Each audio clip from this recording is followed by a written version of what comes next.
Guess who has a skull tie and left shit to the last minute again? This guy.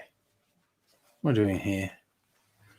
Typical of me. I was doing a whole bunch of things in the last 10 minutes before going live, including uploading a cocktail video to my cocktail channel. Okay. And then I realized I still wanted to shoot one. I thought I could have left it till tomorrow night to shoot the video I still have to shoot, but that would have been cutting it a bit close editing wise, not giving me as much time to edit it. So I thought I'll shoot it tonight. I can make a Black Friday cocktail. Patam! A whole bunch of comments just appeared at once. Hellion, hello, Kirsten, and Justin, and Stella, and North will rise again. And that is an observation I was about to make, Kirsten, that you're almost never this early. Nice to see you. Promptness never goes astray. It's not demanded, but, you know, it's all good. So, willkommen. Welcome to the middle of the week. And my horrifying realization that it's the 25th of November. Which means only a month till Christmas, which is creepy. Raiders, you're here early too. There you go. Well, you know, it's a good thing. Gang's all here. Let's actually get my phone out my pocket, just in case AZ tries to contact me, because I don't know what he's up to at the moment. We shall see. Oh, I like that pineapple coconut drink with lemonade. It's yummy. It's a really glary bit of sun there, isn't there? There you go. I'm going to sort of screen it out and get a better view of my bottles. The alcohol. Wowzers. Kirsten got driven home by the boss, made a huge tray of mac and cheese. That is all excellent news. I had a light and easy meal for dinner. Chicken and vegetables. It's like, you know, it's like a simulated roast chicken with stuffing and everything. But yeah, like most light and easy, it's actually pretty good. So I'm not begrudging at that. I don't know. Like I said, I'm making a cocktail tonight, and I broadly know what I'm going to do. But I don't know exactly what I'm going to do.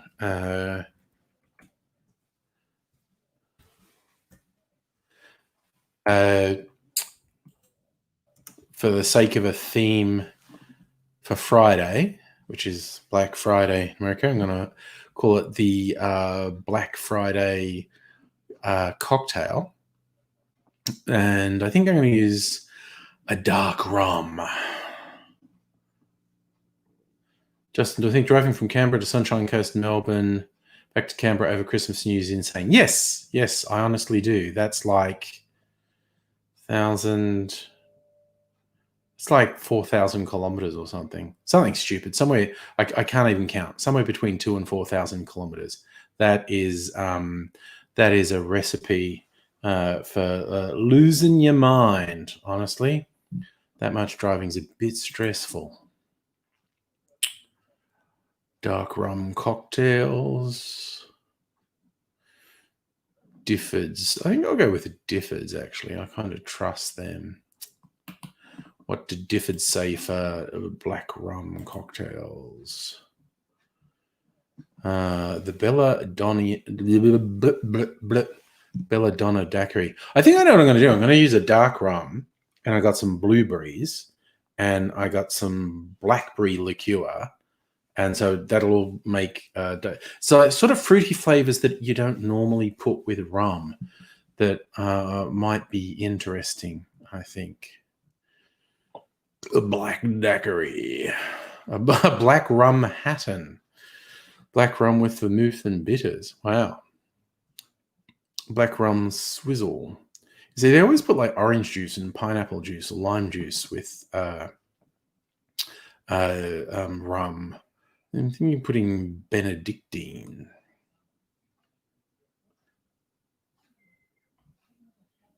Dark and stormy. Don't like ginger beer. Lost Plane. Arenglum. Falernum. I might put a little bit of falernum in as well.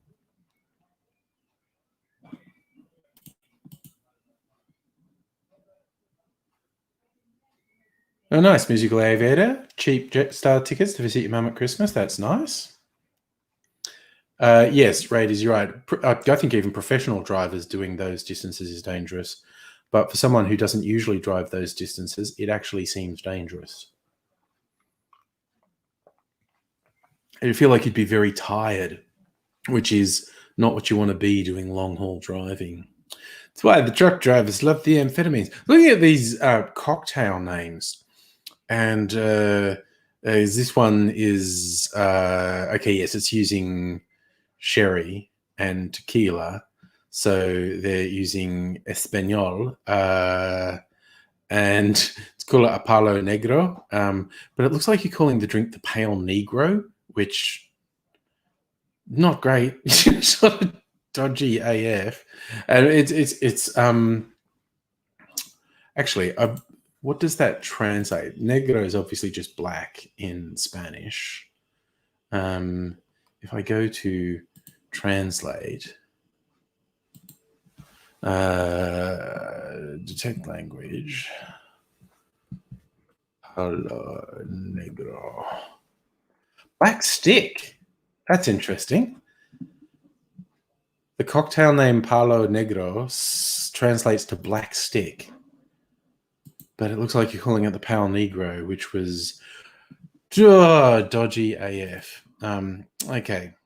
Well, again, not really. It just feels like it's dodgy.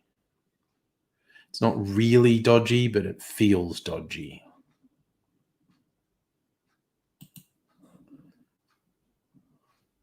One of those weird things.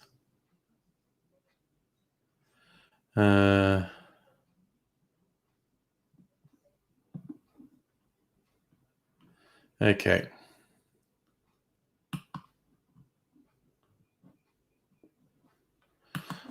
I think I can trust myself to make this. What's this one? Rum, curacao, pineapple, lemon. Yeah.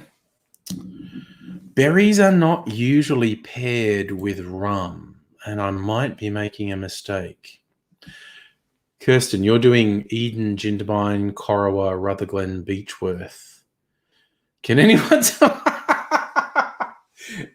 Kirsten, literally, if anyone apart from you asked me what those towns had in common, Eden, Jindabyne, Corowa, Beechworth, and someone asked me what they have in common, I would say I have no idea.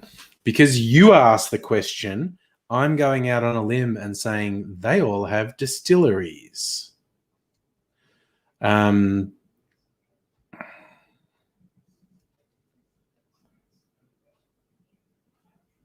Oh, Justin, your work has a negative outlook. It's told you to take your laptop with you over Christmas in case you get stuck somewhere, which I guess is possible.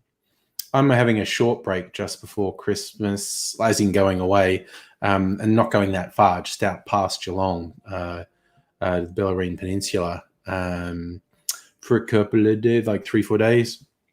Probably going to take about, at this point, I'm thinking of taking 3 weeks off work. And that's just going to be fucking lounging around the house.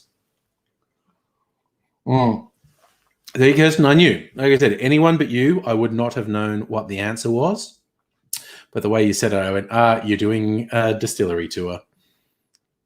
And I'll be doing a little bit of that. North, you saw a disturbing Trump video. Anything about Trump is disturbing, and it can be disturbing in so many different ways. What did you find horrific about? Because it's not ringing any bells with me, so I'm not sure what you're referring to. I mean, the whole Trump thing is such a shit show. It's impossible to tell. So, yeah, we'll give it a go.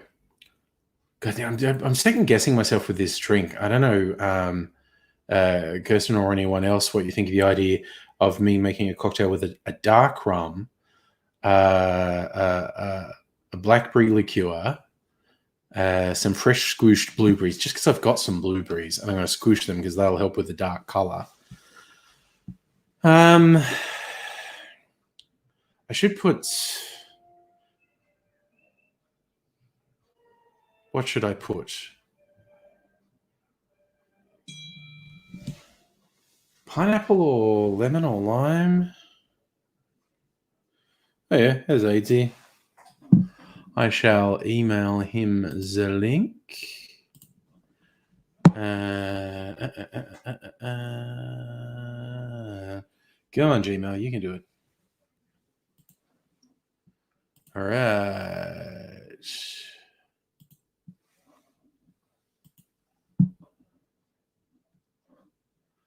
Pineapple? That's what I was thinking, Kirsten. Maybe pineapple instead of lemon juice.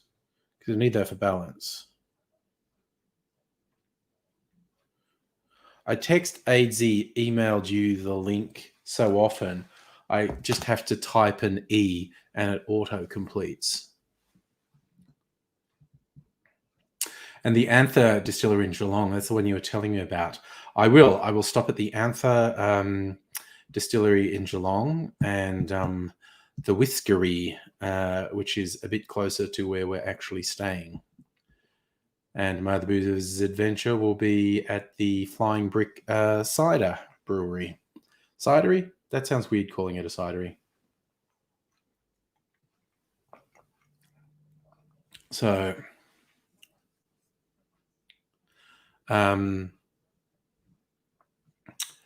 yes, it'll be, I guess, tasting some gins and some ciders that weekend, which will be fun. What's the dates? Like, Christmas is 25th is a Friday, so yeah, I'm going the weekend before, from like the 19th to the 22nd, spending 3 nights just to have a little getaway in a really nice place. And with very few restrictions, which will be nice. Have to book in and get some stuff.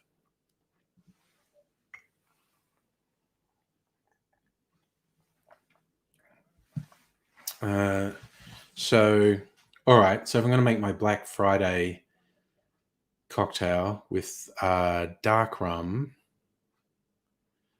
blackberry liqueur, fresh blueberries, and pineapple juice.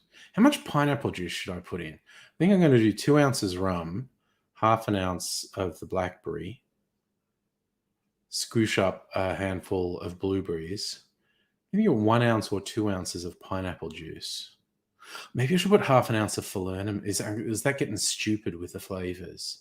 If I do falernum as well, I'm worried that's getting stupid with flavors, and I should not overdo it.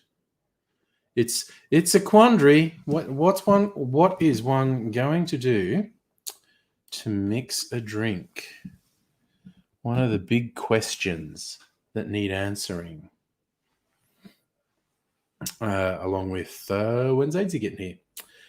Because I sent him the link, so that means anywhere from the next couple minutes to the next hour. Kirsten, you reckon 1 ounce juice? I should have road tested this because it's slightly weird. But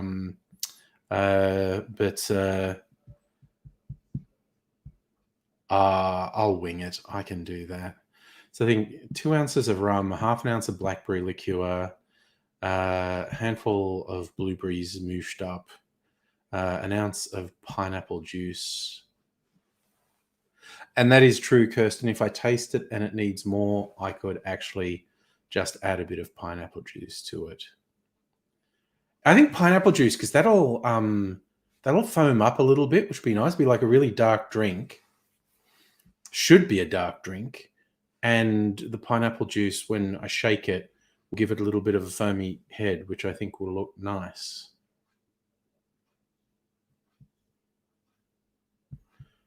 Might even do the thing that's unusual for me, and a garnish. Put a couple of blueberries on a toothpick and sit it on the top. I should put a glass in the freezer. what do I put it in? That's the other question. A coupe or a Nick and Nora? What's going to look better? All the big questions in life, really. I think a coupe. It just feels like it suits a coupe.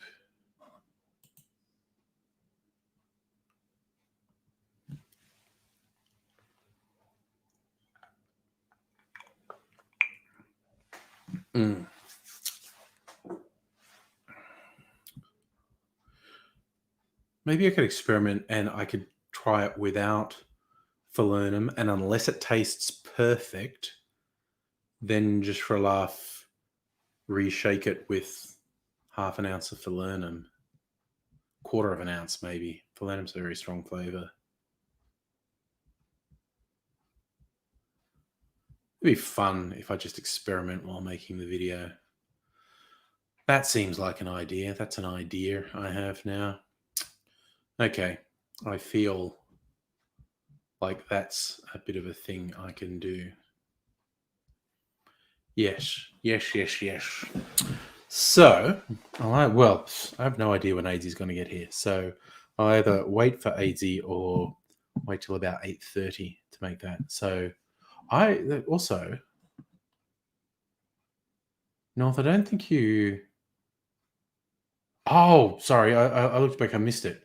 So it was okay. Someone's clever editing made Trump in the White House as a toddler. I just realized I didn't know what the video was that you found horrific. Now I feel like I want to see it because I did not see it. I tend to see a lot of things about Trump, but not that.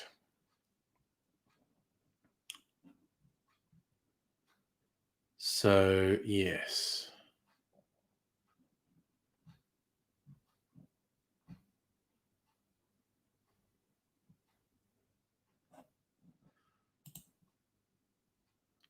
That's the weirdest thing with, I mean, it now kind of seems clear the grift Trump's going to do to con all these idiots out of money. So he's actually realized obstructing the transition from his shit show to a Biden administration is borderline criminal and may actually cross the border into criminal behavior. And so the actual transition activities are going ahead. But he's still doing the I concede nothing.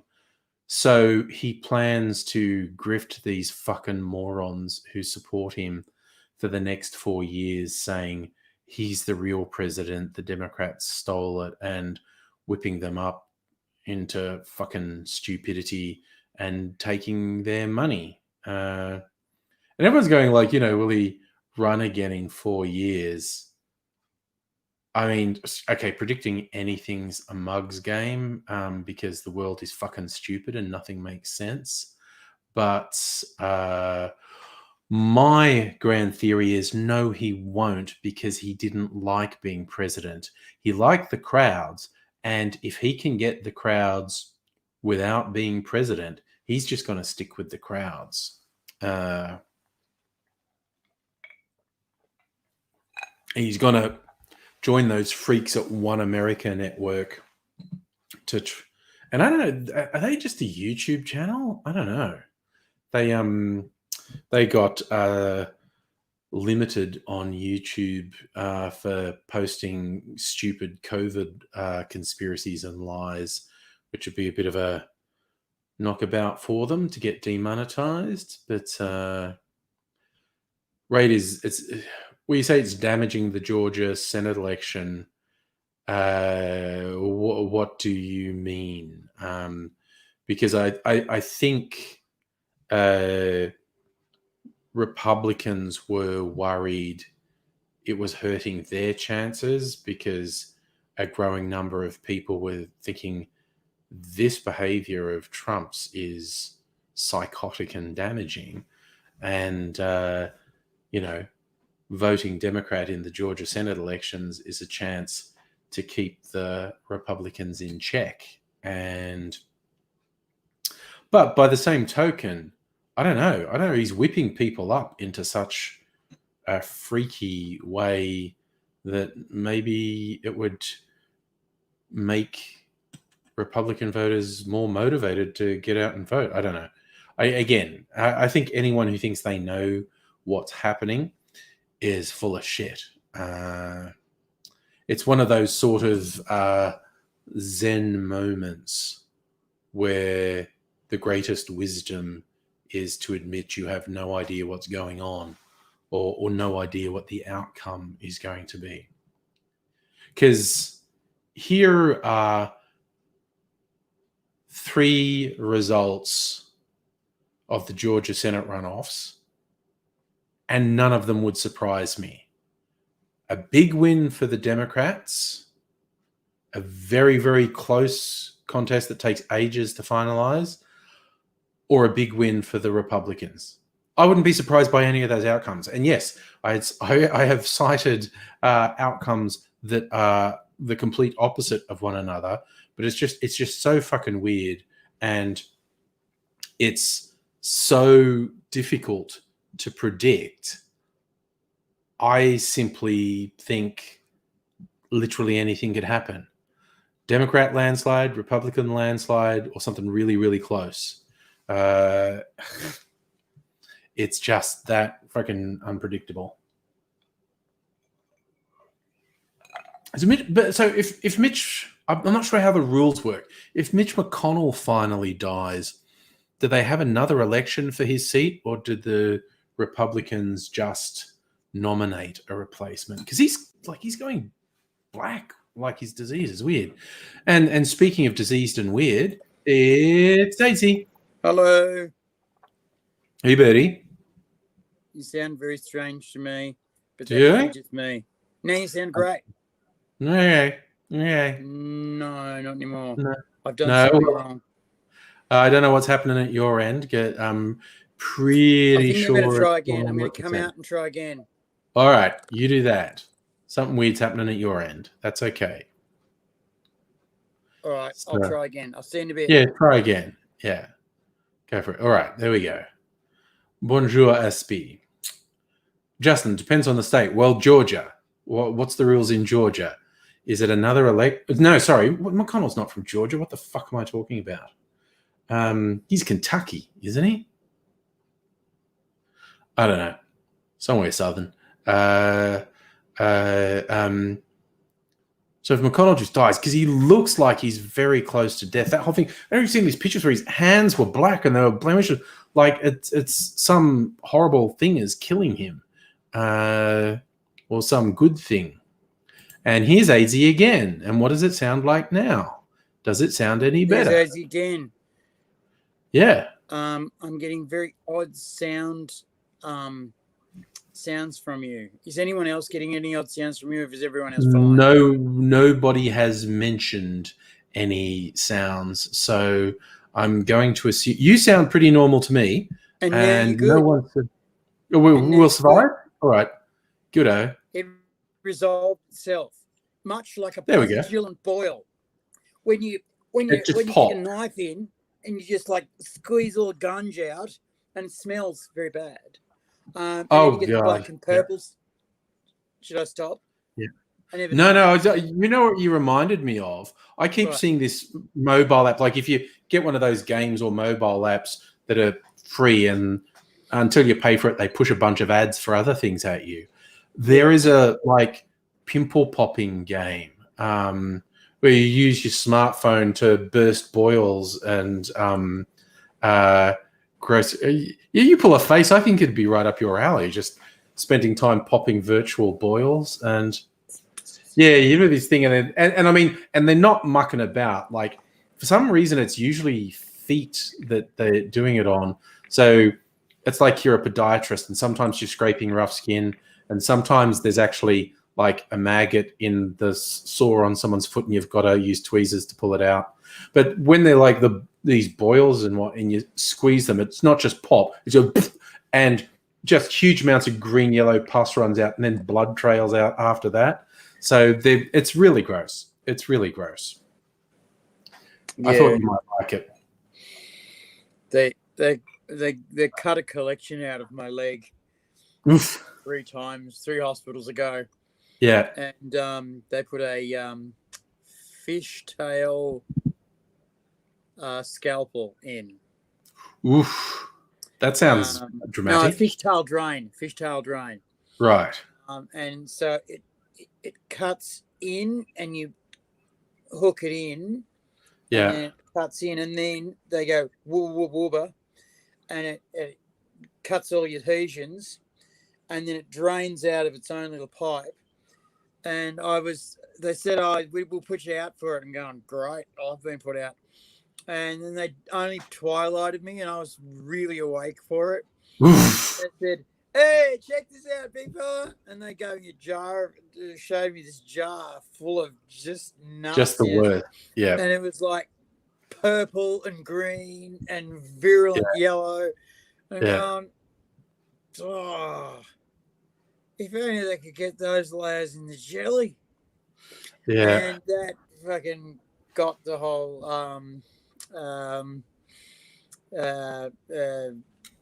room laughing until somebody said, well, have you been to Zuki lately? And then they all laughed again. And then I said, is it still hurting? And I went, well, yeah, actually quite significant. I said, well, I can't speak to that. And then they bumped it and they said, oh, no, more there. And then I was out because they gave me more juice and apparently they took significant amounts of nastiness out of me.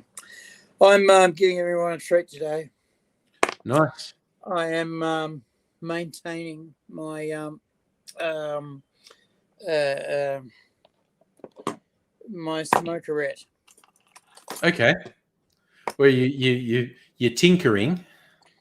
I'm tinkering. Well, I'm going to put down paper so that I don't get nastiness on my desk. Oh, that's very bloody professional of you. Fucking oath. So, prepped me.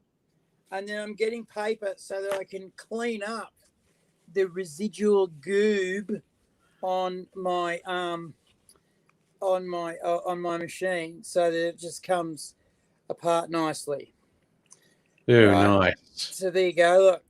Look at that. That's come apart nicely. See? Yeah. Right. I feel for those how-to people because they've got to do all this stuff in front of the camera and not just looking at it. So for me, looking at it here is good. You can't see shit. So I've got to have it up here all the time. Yeah. And between the camera and it has got to be nothing. So if I go like that, well, that's shit house, isn't it? Yeah. And yeah, you're right. And the people who are doing those how-tos usually have to work at a bizarre, uncomfortable angle to show it. And to the viewer, it doesn't actually look that weird and uncomfortable. But it is, just to get the camera angle right. They've got to do it at a really unnatural angle. There's a couple of guys who do puzzles. One of them is a German called Mr. Puzzle. Mr. Puzzle. And another one's an American called, he's a magician. He's very good at puzzles. He's sponsored and everyone loves him. And he's a nice enough guy. Anyway, they both have the point of view of, you see their hands doing the puzzle. So somehow between them and their hands is a camera looking at the puzzle. So they've got to be either looking around the camera or through a screen. That's how I do it. Yeah. Is I'd look through a screen. Yeah. Yeah. But I don't think they do that. I think they have the camera like real close and then they're just around doing it. Yeah. You know. And they both do it on mats. So they've organised their Right. field of, Yes. of Yep. view. Yep. Because I was thinking of doing that about repairing sex toys. Because And why I don't wouldn't think you? anyone's doing that. No, and there are a couple of reasons for that, but I don't think any of them should hold you back. Do you think I get demonetized? Well, that's probably the least troubling thing that will happen, but because I was going to say educational. Yeah, no. If you're just waving sex toys around, that's not the sort of content YouTube monetize. What I'd love is if you did it like Gecko does. You know, Gecko for all his old or slightly old tech, he's like dumpster diving and stuff. Just love if you had the whole premise of you'd been dumpster diving for broken sex toys, and when you first and I'm not suggesting you actually do that, but you bring them out and they've just got gross, mysterious stains on them, and because I just love that as a framing device that you've been dumpster diving for broken sex toys. Well, the reason I thought about it was a friend of mine came to me with a vapor cigarette. Yeah. Right. And this vapor cigarette was kafuckered. Yeah. And said, "Can you fix this?" And it's one of those dry vapes where you put a herbal mixture in, and all right. it heats up the herbal mixture and you smoke it. Now this thing had been packed so much and so hard that it had basically just formed a solid nugget, and I was sweating just gunge out of this bloody thing, and I went, "It's dead. Let it give it a decent burial and try again." Yeah. And it was one of those pen ones. It wasn't like a globular one, which you see some rap musicians. Yes. Yeah. I didn't want to say anything about race. No, but they have their pants down low, is what we're saying. Hey? They have their pants down real low. That's what we're saying. They have their pants down real low, and they're urban. Yeah, urban. That's the word. Yeah. How would you be if you knew as a young fella that the color of your skin made you 1 in 3, gave you a 1 in 3 chance of being in jail in your life? Yeah. Well, it's also like from what I've read, like responsible black parents in the US at some point pre-teen, if they have a boy, they sit him down and give him the talk, and it's about cops, and it's about how what I'm going to tell you is not fair, but it's about how to avoid getting fucking murdered when you actually haven't done anything, because outside of a war zone, this is about the most likely thing to get you killed is being, a young black man in America. Yeah. And it's fucked. And the incarceration rate, like you say, the judge's tendency to incarcerate black people for incredibly minor offenses while letting white people off for really serious ones. It's fucked up. It's incredible. Good evening, nobody. Fucking misdemeanor. People fucking murder people and they get off with misdemeanors. Yeah. And you get, and this happens in Australia too with our Indigenous people. It's like getting jailed for not paying a fine. Skin color, you're fucking fine. Yeah. Yeah. And fucking, I remember once I was in college, and this is a lot of years ago, right? And the feminazis were in control of everything. Yeah. What I've done there, I fucked this how-to up completely. See how I took the coil out? Yeah. That's okay. I'm not sure that anyone else has a vapor, so I don't know. This happening. I just want to say, Kirsten has got a mint plant that's gone mental, so needs mint cocktails. Well, for you, the first one that springs to mind is a South Side. a classic gin cocktail that you can chuck a handful of mint leaves in, and obviously a mojito as well.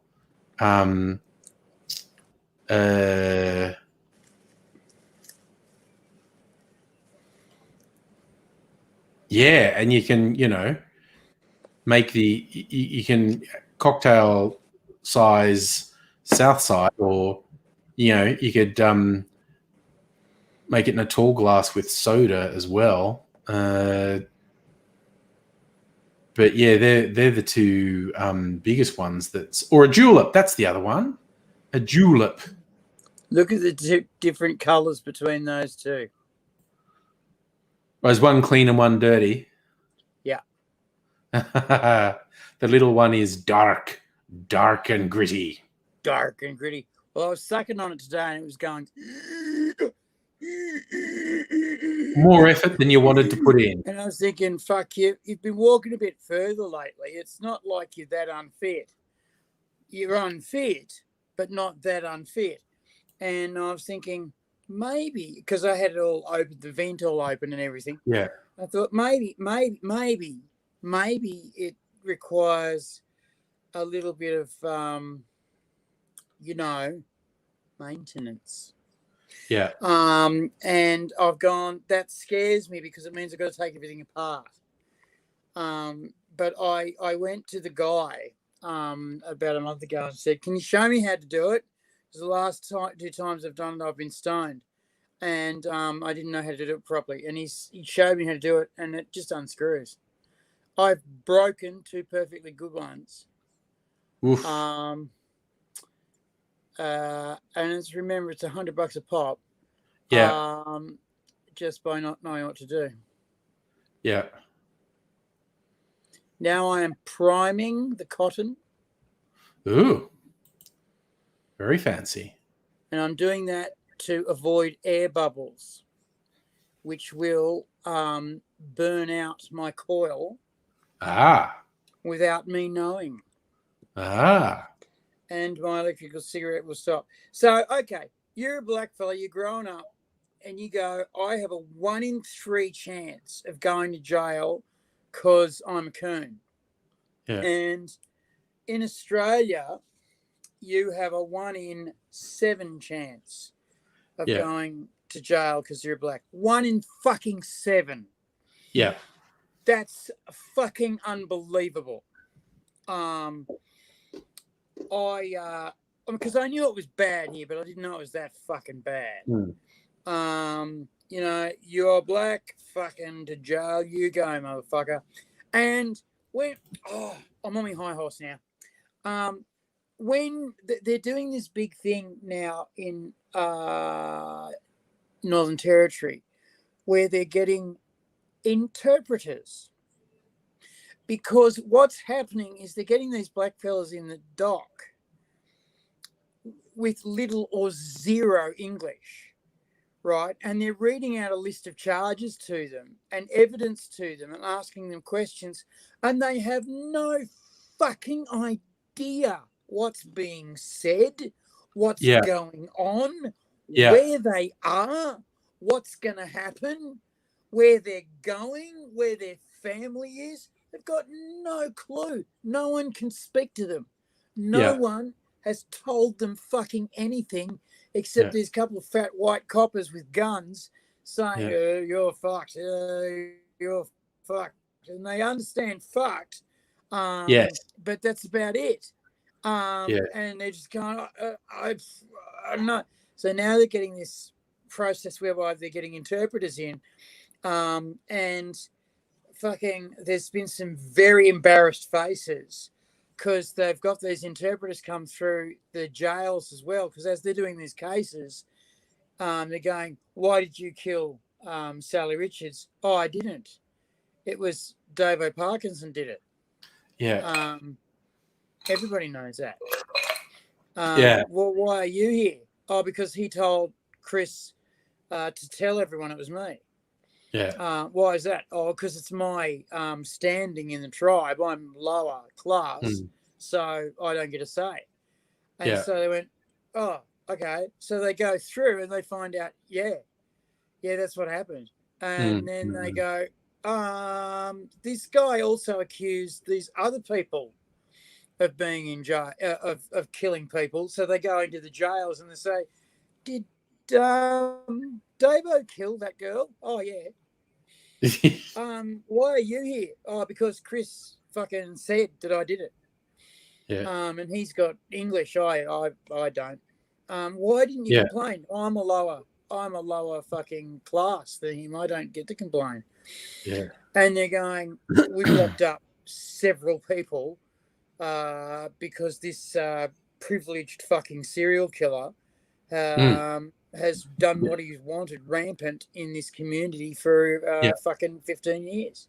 Yeah. They're finding an embarrassing amount of child rape being swept under the carpet because of status.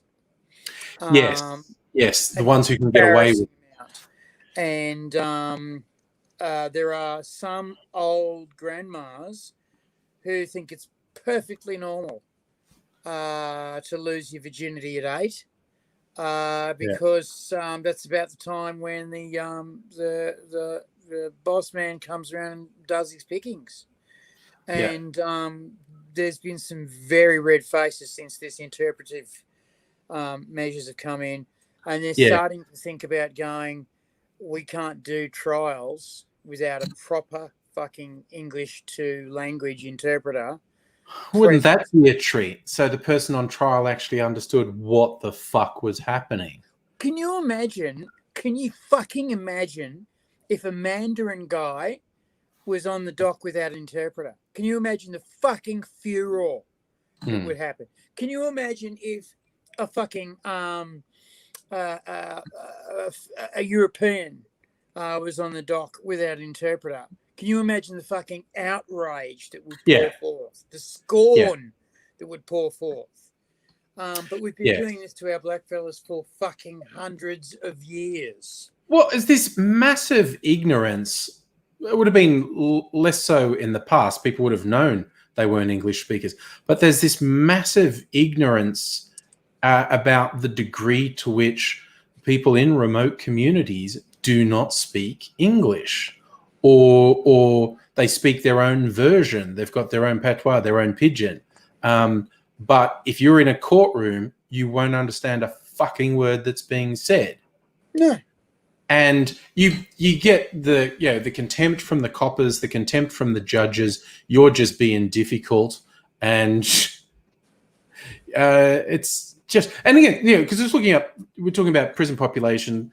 Indigenous are 2% of Australia's population, 27% of the prison population, which is fucking horrific. That's more imbalanced than the US. I'm sorry, but fucking, they're not that busy. No, they're not that busy. Yeah, and see, they get around, but they don't commit that much fucking crime. Yeah. I'm sorry. But when I grew up in racist little Dubbo town and adopting all the racist things that I was told, Dubbo is a racist little place. Let me tell you, ladies and gentlemen. Racist as fuck. And I'm not pointing the finger at other people. I'm pointing the finger this way. And I grew up racist as fuck. But the farmers are very, very reasonable about welfare and skin color. Okay. Yes. That's not real. That's not real. No. That's a fucking lie. Yes. They don't mind raping the earth for free to get money for free and then putting their fucking hand out whenever it gets tough. These are fucking small businesses that make bad decisions, and every time it gets tough, they put their fucking hand out for money. They're already fucking half their tax fucking paid by the sea folk, and then they fucking complain about the sea folk. Oh, fuck them.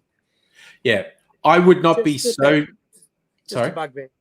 Yeah, I would not be so down on that farmer attitude, like with them getting the tax subsidies, et cetera, if they didn't shit on everyone else in the world who needs government support from time to time. If they were consistent, if they were like, hey, When times are tough, the government's meant to help you.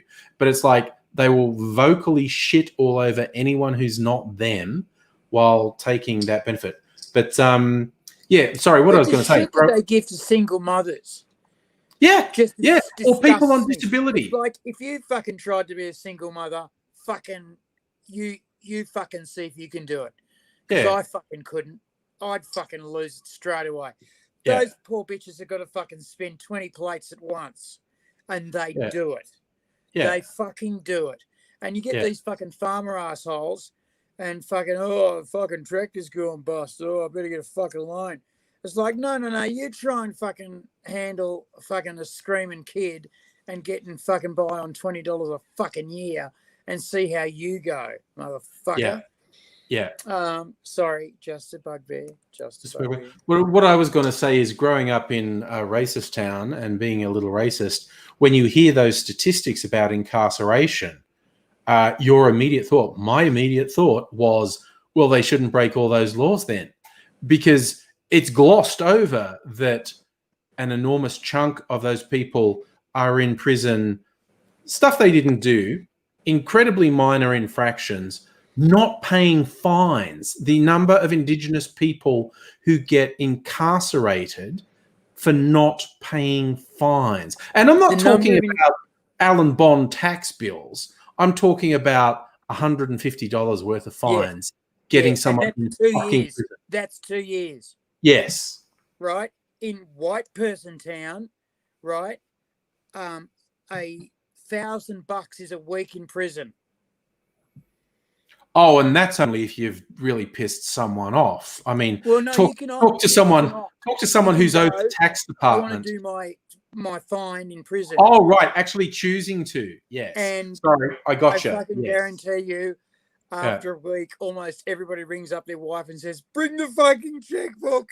Get me out of there." Every time. Yeah. Christ. Although, God, now you reminded me of, there was a case way back. I think it was just after I was at uni, late 80s, early 90s, where, a young white boy who decided he was going to spend weekends in Long Bay he had like $20,000 in fines, right? So he was going to spend weekends in Long Bay rather than, that was a very nice vape cloud, buddy. So he's doing weekends in isolation, like in the protection wing. Mysteriously, a guy who was like a 10 times murderer got the job of mopping the floors in the protection wing. I don't think he killed this guy. I think he gave him incredibly severe brain damage, like beat him almost to death and gave him really severe brain damage. And, he's just in front of him. It was a big outrage. But where we went to college in Bathurst, there's a prison. And sometimes you'd find out that prisoners had no one to visit them because it was the middle of nowhere and nowhere near where their family was. And they'd ask, so you go and visit them. Yeah, if anyone in the college would just like them visit them. And so I did that a couple of times. And there's one guy who then got transferred back to Sydney. And when I was in Sydney after college, he asked me to go visit him. And then I said, "Oh, fuck, did you see that story in the... Like, that was in your prison. Like, what the fuck? What did ever..." And he just went, "I'm not talking about it." And I went, "What?" And he went, "That is not worth my life to talk about." And then I saw a story on the news, and the head of the prison guards union is saying, "Well, this only happened because they cut back our numbers and we can't properly supervise and keep people safe unless they get back to the..." And I went, "Oh my God." And you start putting two and two together.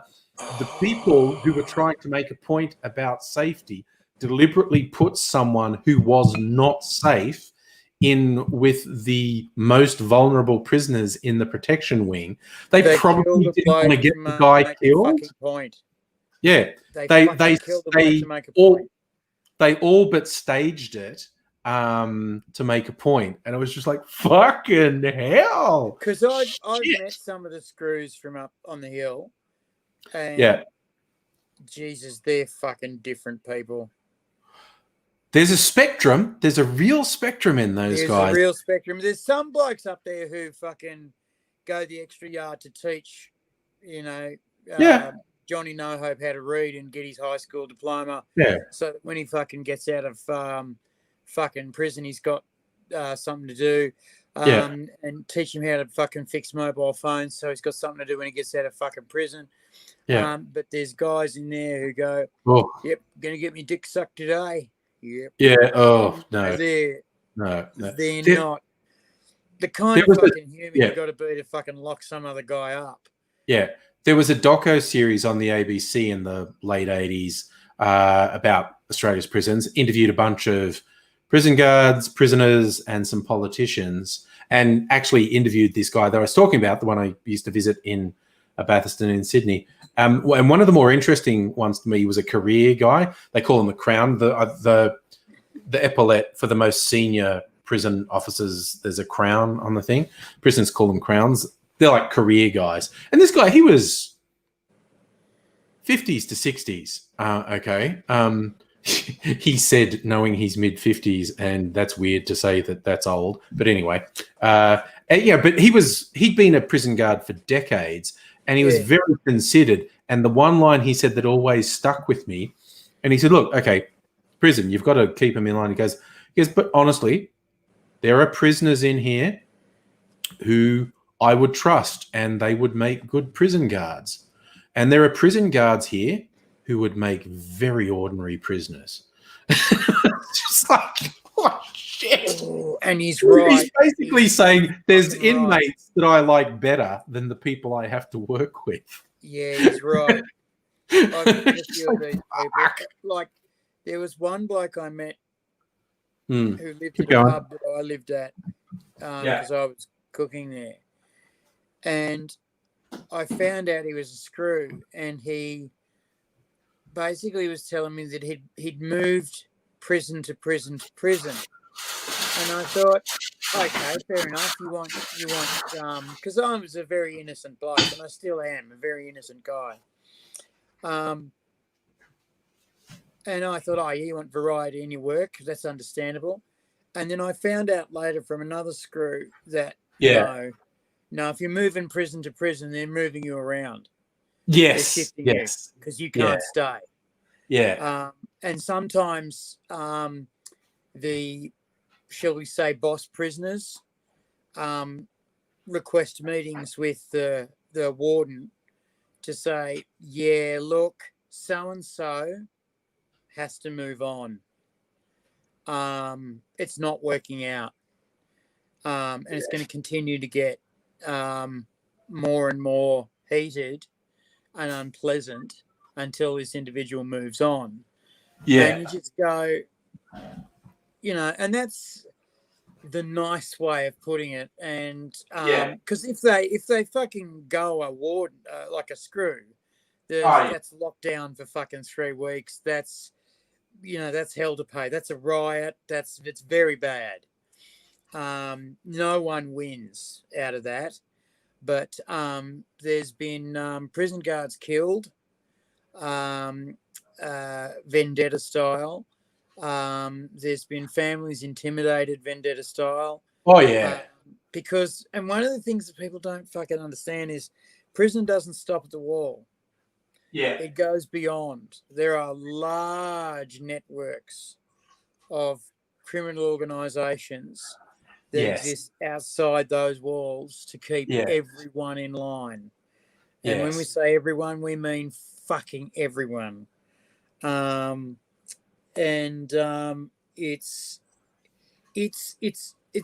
bizarre. It's so much like the military. It's all about machismo men's politics. Yes. That's what it is. That's what you've got to fucking keep your eye on, is machismo men's politics all the time. Absolutely. Got to be sure you're not giving the wrong person stink eye. Got to be sure you're not fucking talking to the wrong person. Because they've done something wrong and you're their friend now. Yes. You've got to be. You're allowed to talk to some screws, but not others. Yeah. And unless you've got fucking someone watching over you for your first little while there, You learn the painful way. The rules. Yes. There's some guys, and I feel for them, they get in there and they'll get a tattoo to mark them as part of a group, which they have not been invited to fucking join, so that they stop getting beaten up. No, bad move. Because that group then takes umbrage to the fact that you've claimed membership. And I was in hospital with the gangrene, actually. And a prisoner came in, and his gang had decided they didn't want him in anymore, and they removed his gang membership tattoo with an angle grinder. Yeah, I was about to say it would be a knife or something that can scrape it off. Blowtorch sometimes. Yeah, blowtorch sometimes. An angle grinder. They fucking ground. Ground off. They don't fuck around. It's not pleasant. It's not pleasant. Okay, so I'm going to tell the kids one of the worst things prisoners do to people they don't like. You always get these stories that they do it to sex offenders. I have nightmares on this because it fucking very nearly happened to me. Right up there with the worst one is a piece of garden hose, the yay long, and several pieces of barbed wire shoved into the garden hose. Bend the person you don't like over, shove the garden hose up his ass with the barbed wire inside it, then pull out the garden hose while leaving the barbed wire behind. That is not something that can be removed without lifelong damage, basically. And you can't leave it there, so you do have to remove it. And there's no magical medical procedure that can get that out without causing massive lifelong damage. Massive damage. You are in the hospital for 6 months. That's when I heard that one. How bad you've been is how long they leave the wire hanging out of you. Oh, if they don't tell someone they've done it to you, if they like gag you so you can't call for help, no. While it's happening, you're screwed. You're stuffed.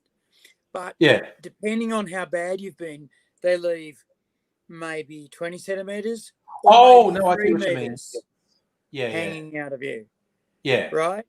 So if you've got 3 meters of barbed wire hanging out of you, and sometimes they tie that barbed wire around something.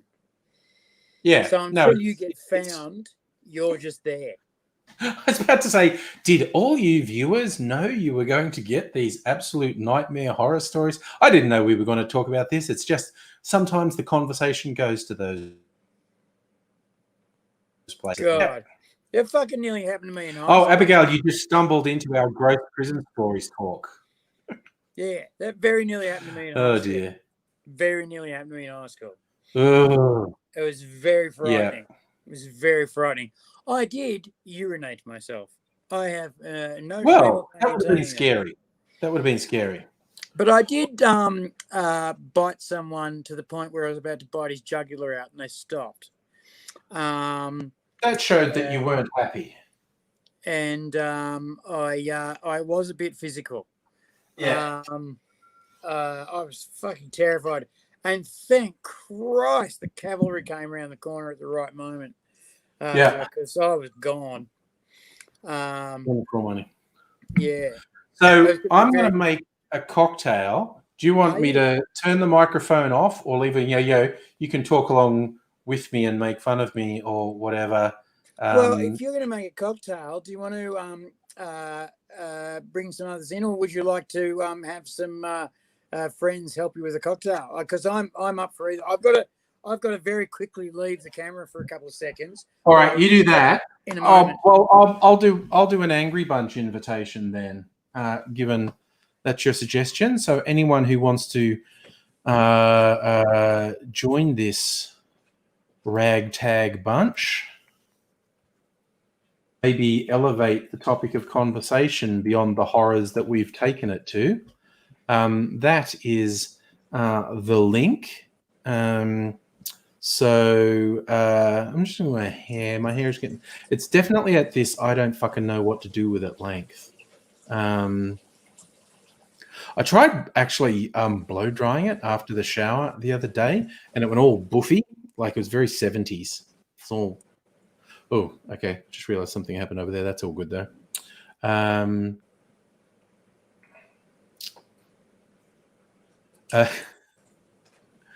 Yes. So all I do is, after getting out of the shower, just brush my hair back. And Lee's going to join us. Hello, Lee. Hello. How you doing? I'm good, apart from my son having a COVID test and we have to stay indoors until it comes back to results. Well, hopefully that'll only be a day. They're pretty fast these days, so... Yeah, they are. But yeah, still, how old's the lad? His age. Yeah, he's not going to have enjoyed having a thing stuck up his nose. No, he explained the horror story of it all, and I'm just like, gosh. Yeah. No, so, well, you know, good on him for soldiering on and doing the right thing and getting the test done. Yeah, it's just a cold, but it'll come back negative. But yes, almost definitely. At the moment, whoever you are in Australia, unless you're a close contact of someone who's already tested positive, if you do the right, showing any symptoms and get a test, you can be all but certain it's coming back negative. Yeah, and we certainly haven't seen the Woodville pizza bar guy. Yeah. Yeah, if you weren't swapping spit with the Woodville pizza guy, you're fine. Yeah. Well, he's coming for a lot of bad press, that guy. It's been very unfair. They have been very unfair. No, I've spoken to people prick that are like, shut down a state. Fucking, if it's between you and shutting down a state, tell the fucking truth. Yeah, he had cops up in his face and he panicked. Well, the thing is, a lot of people in Adelaide want him dead. Okay. Yeah. So Abigail's saying she just woke up from... Oh, AD will identify this. Just woke up from falling unconscious / asleep because of the chronic fatigue. And nobody's just remembering last time he joined Angry Bunch, got drunk slightly, didn't go to bed till 4 a.m., and had to do a full day of churchy shit after that. So sorry, shit, you got your teeth fixed. Yes. I forgot that you didn't have them today. All right, well, I might leave you know what's really nice is they don't hurt when I chew.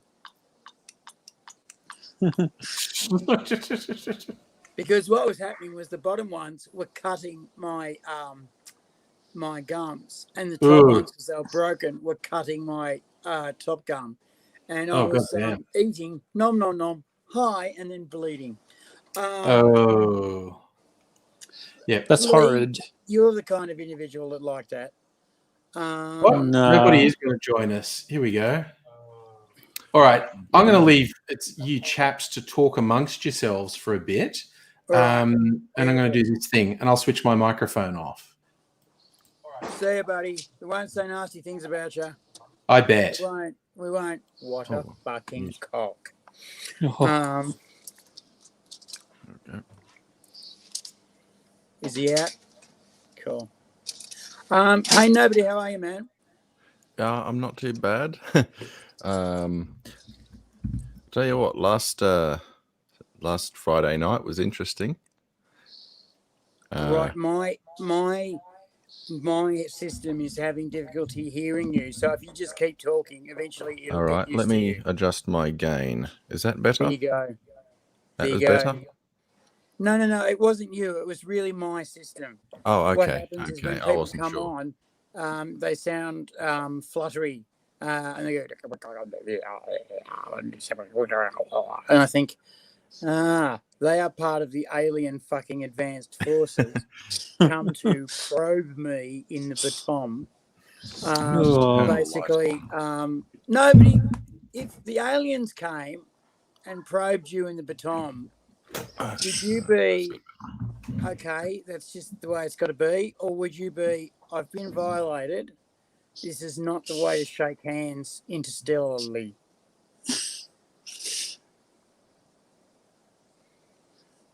I would definitely be like, that's not the way to shake hands. You just tell Lee.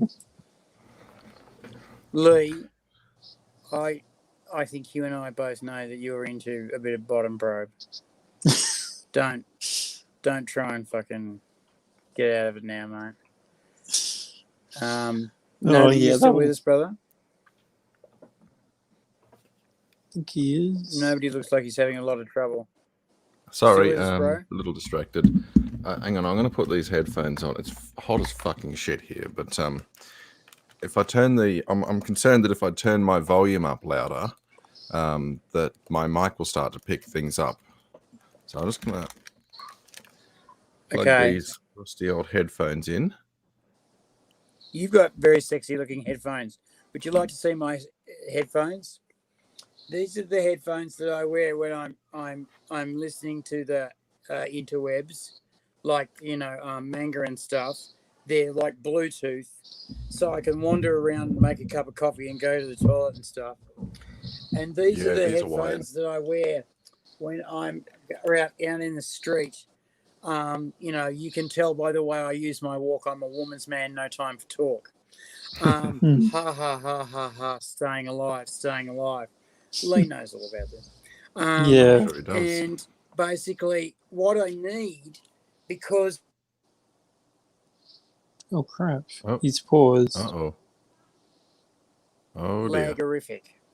Now you've all gone lagorific and I can't say a fucking thing.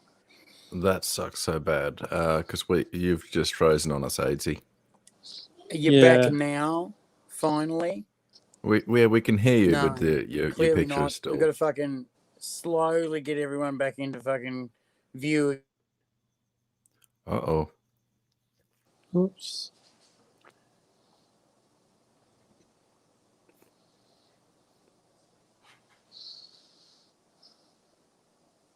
Well, that's a bum sandwich. Yeah. AG maybe is having connection problems, I guess. I'll be back. Oh, okay. Right. Well, people in the comment section, this is awkward. You've got me and only me.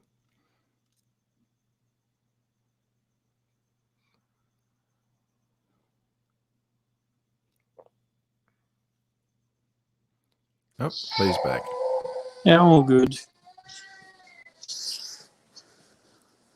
I was just saying this is awkward. The people in the comment section have got me and only me, and I have got no idea what to say.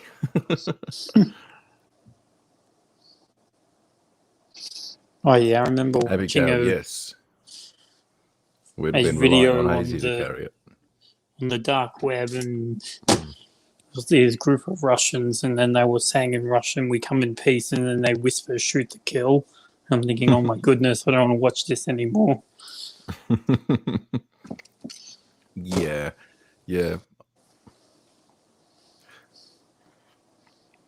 Yes, that sounds like it could be a bit iffy. Yeah, and I was just like, well, if you piss off the Russians, then what have you really done?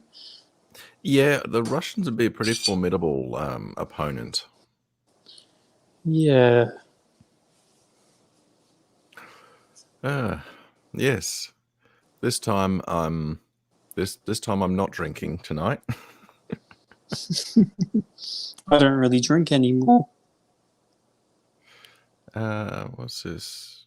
Well, I'll tell you what, Lee, you probably made a good decision. What Abigail says, no, you were basically living my worst introvert nightmare for a bit. Oh, yes, I get it. Yeah, I can be quite an introvert myself, actually, Abigail. So I don't mind telling you, my anxiety did come up just a little bit.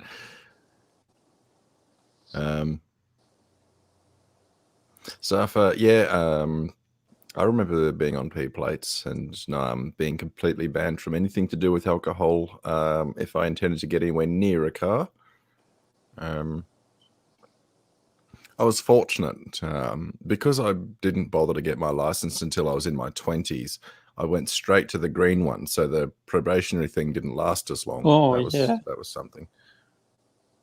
Yeah, it doesn't work like that in SA. It's like you go on your reds if you're over 20 anyway. Well, I've got to be honest. I mean, I benefited from it, but I don't really understand why there's a distinction between over 25 and under 25. Under 25, red P plates, then green. Over 25, straight to green. What fucking difference does it make? You're still somebody with no driving experience. Yes, true. Limited driving experience. And it's very true. I thought it was kind of funny. The only thing I can think of is that somehow it's assumed that because you're over 25, you're somehow more mature and will drive better. Well, they'd be disappointed in me then. Because the last two churches, the church I'm in now and the church I was in before, both have fresh tire marks from my car. Oh, no. Well, I haven't really driven to church at all. Well, if you're not a believer, you wouldn't, would you? Well, actually, I am a believer. I go to Influencers Church in Adelaide. I apologise, I misread you. That's all right. Yeah, and I'm studying at Bible College next year. Safa, I am in Queensland. Oh, lovely Queensland. Sunny Queensland, full of bogans and rednecks, but somehow we did manage to re-elect a Labor government, which is something. Yeah, as long as you don't get Clive Palmer in, you should be fine. Oh, Clive Palmer. Oh, my word. Yeah, it's a face-palm experience. I got to say, I really strongly endorse Friendly Geordie's approach to Clive Palmer. Just to call him Fatty McFuckhead and watch him get upset because he can't handle a bit of name calling. That's yeah. Hey, Clive, I know you're not watching this, but just in case you are, fuck you, Fatty McFuckhead. On behalf of every fucking Queenslander. Yeah, like near even my those mum's, who don't agree with me, fuck them. Near my mum's business in WA, there's a sign that's like with Clive Palmer going with both thumbs up. It's like, oh my goodness. Yeah. You know, him, Donald Trump with the Making America Great Again, him saying he's going to make Australia great. There was somebody else who behaved in a similar way. You might know of him, Adolf Hitler. Yeah, that's he what was I was making Germany great. Just saying. Just saying. Yeah, I mean, he was authoritarian too, Adolf Hitler. Very much so. And I would have I would have ended up in Auschwitz because I've got Jewish ancestry from my dad's side. I'd have been killed at the hospital. I'm a diagnosed Aspie. Aspies were gassed as well. Yeah, I'm an Aspie myself. Yeah. Oh, double whammy. Jeez. Fuck! It would have sucked to be you. I honestly, I don't know how how people's faith survived during those times. You know, when you're watching your brethren go down like that, I don't. I wouldn't blame anyone seeing that go down or experiencing that losing their faith. I really don't blame them at all. It'd be very hard to believe that God's in any kind of control when you see that happening. Well, here's an interesting fact. The Israelis discovered or invented Krav Maga, which is actually the world's deadliest martial art, or deadliest form of self-defense. Yeah. I think, funny enough, I think people's faith is probably what got them through some of those times. Not, you know. You know what I mean. Your mic's muted, Lee. Sorry, I was just talking to my wife. Oh, sorry. I thought you were trying to address us and you didn't realise, you know, because that happens. Oh, wow. Uncle Angry's got some really nice looking, what looks like a martini. Yeah. Yes, and I think I did my week's worth of drinking last time I was in the live stream. I did drink some water. I wasn't always on camera when I was drinking the water, but I did keep my water up. You'd be pleased to know I wasn't too badly hungover the next day, which is good because there was this there's been this tradition from the 70s. This Dyson Ultra thing. I did the sound for it. I still don't know the fucking point of it. The priest in charge doesn't think there's any point in it either, and neither did the church's band. So, good news, won't be hosting it again. Very grateful. I hated it. I hated it with a passion. I was very, very unhappy. I was very, very bored, and I gave up being at a birthday party to do it. Oh, no. Very not pleased. I was very well, not if you pleased. gave up on a birthday party to do it, then yeah, that wouldn't be fun. Because they'd booked me in for that before I knew about the party, and it was like, that's today, the party? Ah, fuck. So yeah, got a bum sandwich in the lunchbox. Oh dear.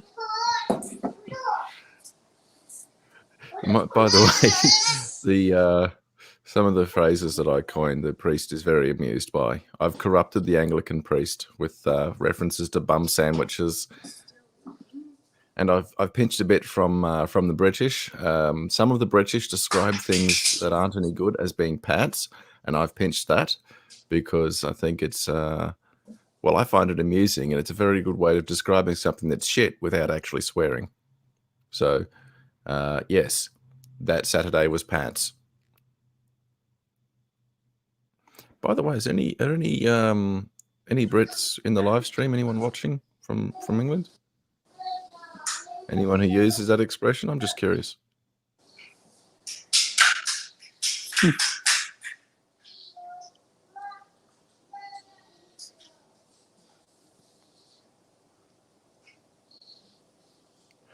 Well, I guess not.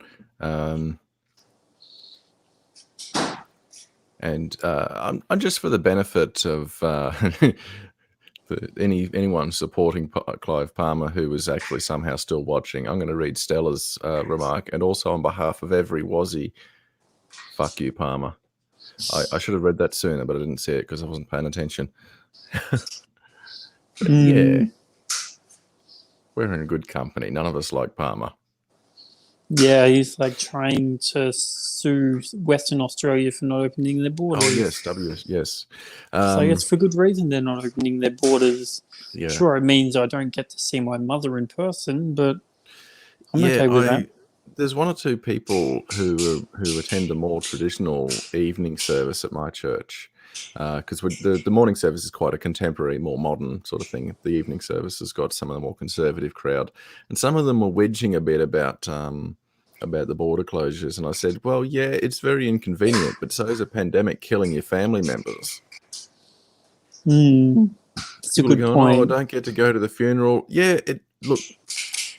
it sucks really, really bad if somebody you loved it has it has passed away and you can't attend their funeral. But think of how many more people's, everybody's someone. Every extra person that dies from COVID, how many more funerals are that people won't get to see? Sure, they'll go to the funerals and then there'll be their own funeral next. I mean, it's just, people need to think a little bit beyond their personal convenience, don't they? This is true. I mean, everybody's well-being, health and well-being is more important than your ego. Yeah, exactly. I couldn't have said it better. I was going to post something like that on Facebook, but I've got to post on Facebook a lot less than I currently do.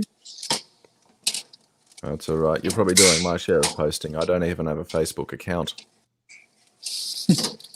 I know. Shock, horror. That's all right.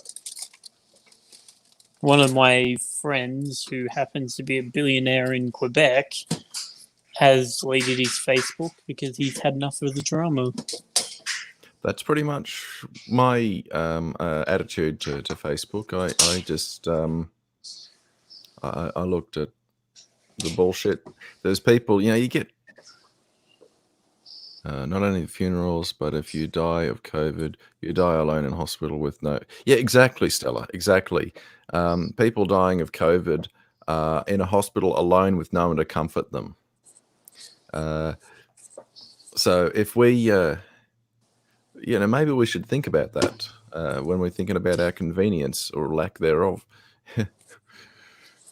Exactly. That's beyond just inconvenient. That's just awful.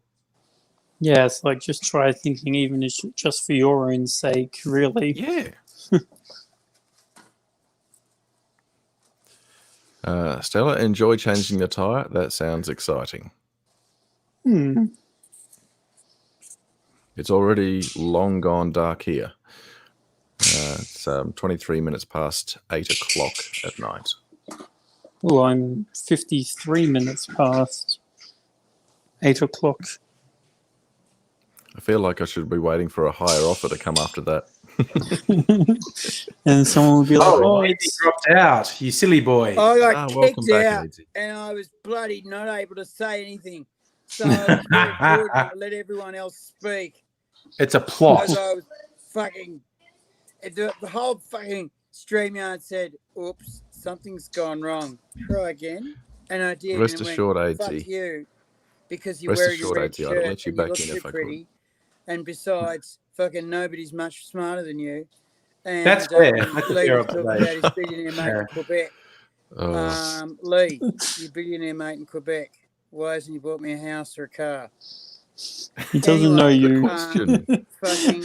So After all the hate he's been through, I reckon he's trying to get entitled back to in. that. I was trying to get Lee's attention. I was trying to get nobody's attention. I wasn't trying to get your attention, Angry, because you were doing important work. I was doing an experiment. So then I decided to huff various different spray bottles. Don't huff fucking pesticide. Good advice. Good You won't advice. like it. Yeah. You won't Unfortunately, Aidsy, we couldn't see you to respond to you because we're not hosts. But you say that now.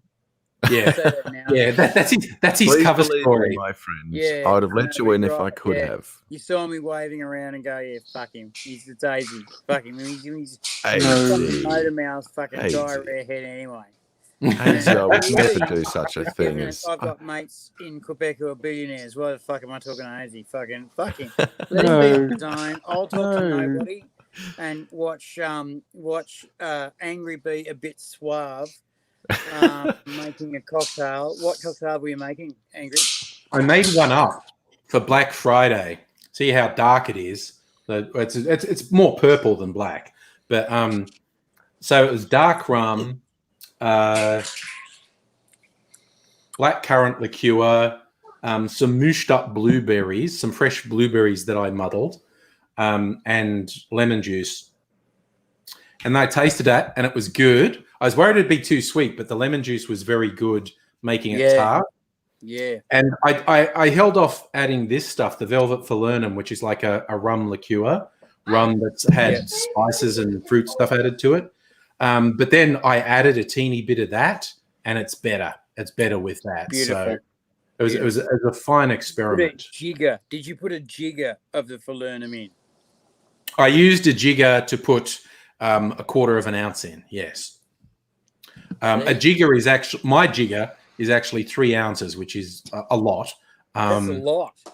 That's like 90 mils. So I love this one. You see, it's got little contours on it. Every one of the contours is 15 mils. And are they on the inside as well?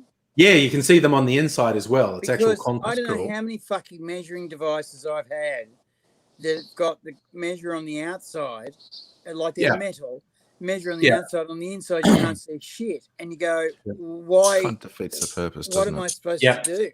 Exactly. However, one of the most brilliant things I've ever seen was a measuring cup, right? And it had a sloping inside to it. Yes. And as you pour it in, it fills up the slope, and it says 1 cup. 2 cup, 2 cup, and as you fill it up, it actually tells you the volume that you're filling. And I thought, why couldn't they build that into medicine cups? Probably because it'd be too expensive, and you're supposed to throw them away after everyone anyway. So nobody was saying interesting things. Lee was not explaining why his Quebec billionaire mate wasn't giving me presents. I wanted a jet plane. Doesn't even give me house. presents. There would be oral favors. I'm just saying, there would be oral favors in return. You know, I'd say, it's not a one-way street. AD's talking about. He's not greedy. See, Lee, I'm just trying to think what interesting things I was I'm not an saying. Indian giver. You know, that guy would have drained testes. And I know the sucking of the pawpaw trick at the end of the game. You'll find it in your Kama Sutra. Of course. And it sends your gentleman wild. It does.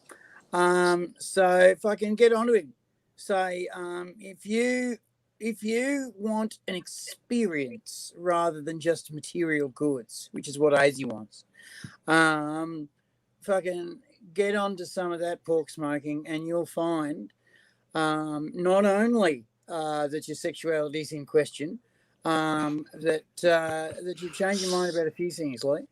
You change your mind about a few things. Yes. All right, I'm looking it up and I'm not finding anything dirty. Which He's is in amazing. Quebec. He'll be up. It'll be morning there. Yeah, What time is it in Quebec? Montreal more. It's 5:29, right?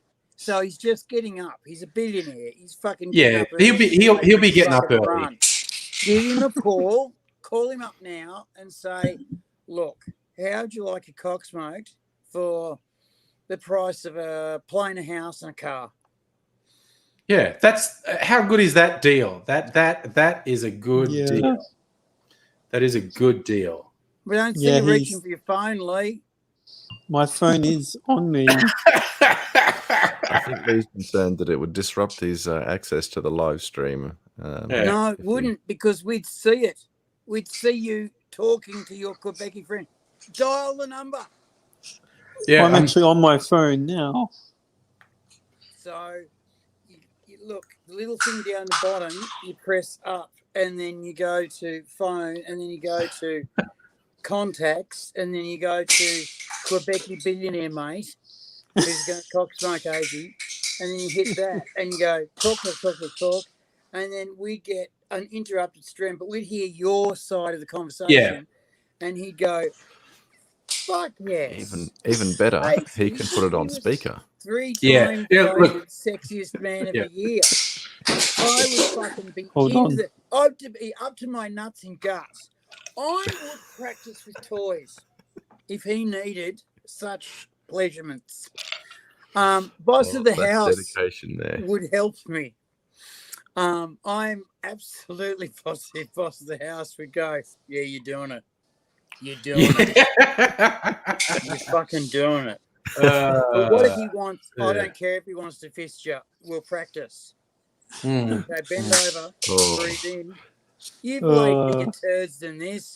Breathe. AG, you have put so many images I did not request in my head. Yeah, that's life with AZ basically. So, this friend of mine's like, I ran away from my own thoughts on Friday by getting drunk on camera, and now you've given me more things to run from. So cheers, mate. Appreciate it. On, man.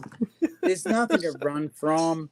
I mean, doesn't matter where I run; it's always there anyway. Mate, you don't have to worry about any of this coming anywhere near you. You haven't requested a cock smoking from AZ.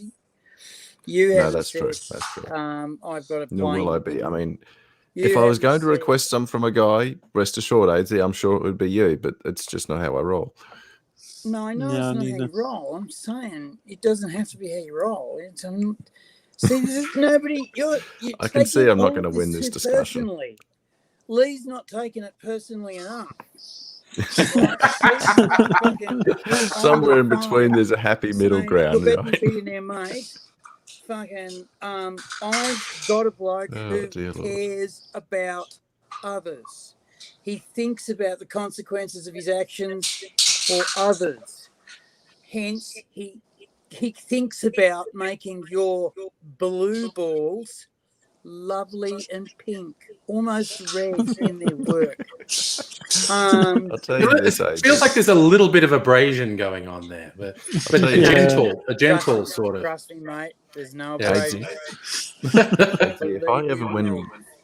If I ever buy a winning lotto ticket and I get a shitload of money, right? And just for all of you out there, if you're worried about gagging, to the side of the uvula, either side. keep that in mind. In fact, sometimes both sides helps, but just not down the front, Hold on. straight down the guts, because that'll get you gagging.